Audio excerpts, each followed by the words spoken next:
I want to put Zuan down in the video. You're really going to have to forgive me.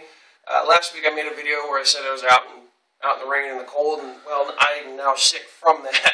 So I'm talking a little bit funny. Things are a little bit fuzzy, but I'm going to try and put this down because we just covered this tonight. Zuan is the water element. It's drilling. It focuses on the kidneys, both in the energy aspect and in the physical movement.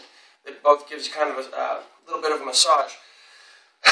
So again, from Santi, we're going to make this very, very simplistic.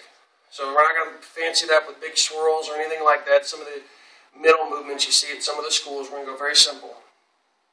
Santi. Foot turns out and the hand grabs. Okay?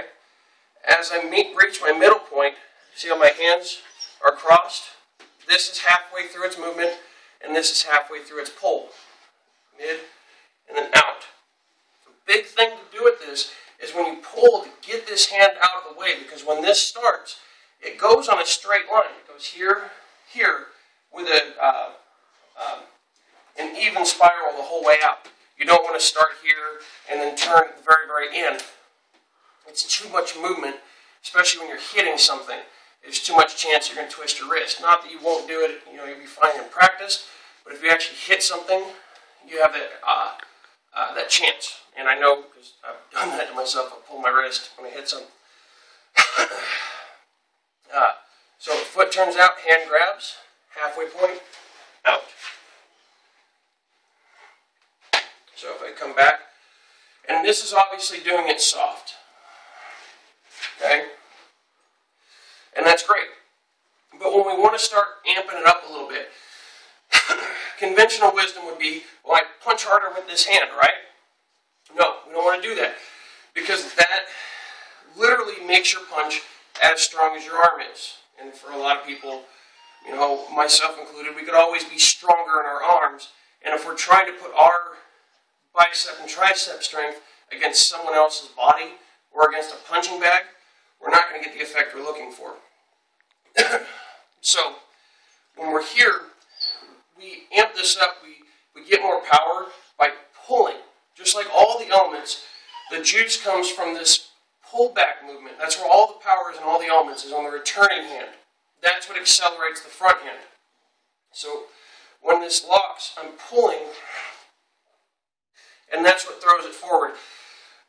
It's kind of an interesting concept, but with all of them, like if we're talking about Bung Chuan, like we did last week, this pull is what drives this shoulder back, which in turn throws this shoulder forward and makes it hit harder.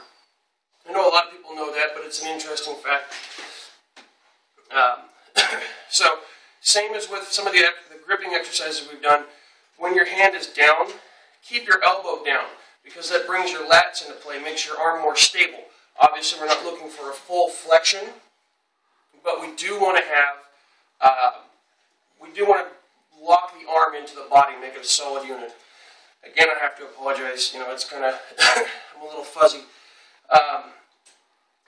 Now, the hip action.